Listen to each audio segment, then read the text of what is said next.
রাজ্য জুড়ে সনাতনী ধর্মাচরণে বাধা দিচ্ছে রাজ্য প্রশাসন। অভিযোগ বিরোধী দলনেতা শুভেন্দু অধিকারীর।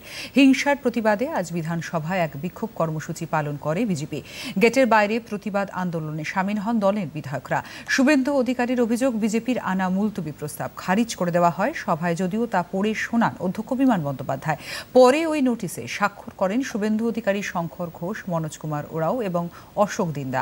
বিরোধী দলনেতাকে ওই মুলতবি প্রস্তাব পাঠ পর্যন্ত করতে দেওয়া হয়নি। বিধানসভার ভিতরে বিক্ষোভ দেখানোর পর ওয়াকআউট করেন বিজেপির বিধায়করা। শুভেন্দু অধিকারী বলেন, সংবিধানে বর্ণিত ধর্মের অধিকার খর্ব করছে রাজ্য প্রশাসন।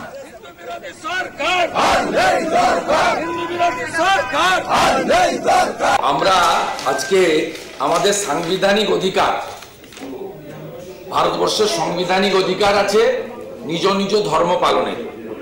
আমরা মুলতবি প্রস্তাব এনেছিলাম। সম্প্রতি যে উৎসবের মরশুম চলে গেল বা পুজোর মরশুম, মানে আমাদের গণপতি উৎসব, বিশ্বকর্মা পুজো থেকে শুরু করে শেষ কার্তিক পুজো পর্যন্ত, এই যে সনাতন হিন্দুদের হাজার হাজার বছরের পুরনো রীতিনীতি মেনে, ভারতীয় সংস্কৃতি মেনে, বাঙালি হিন্দুদের প্রথা মেনে, পঞ্জিকা শাস্ত্র মতে আমাদের যে পুজোর অনুষ্ঠানগুলো চলে গেল, তাতে এমন কোনো পুজো নেই, এমন কোনো দেবদেবী নেই যাদেরকে আমরা আরাধ্য দেবী বা দেব হিসেবে পূজা করি, পুষ্পাঞ্জলি দিই, ব্রত রাখি, আরতি করি, তাদের উপর আক্রমণ হয়নি।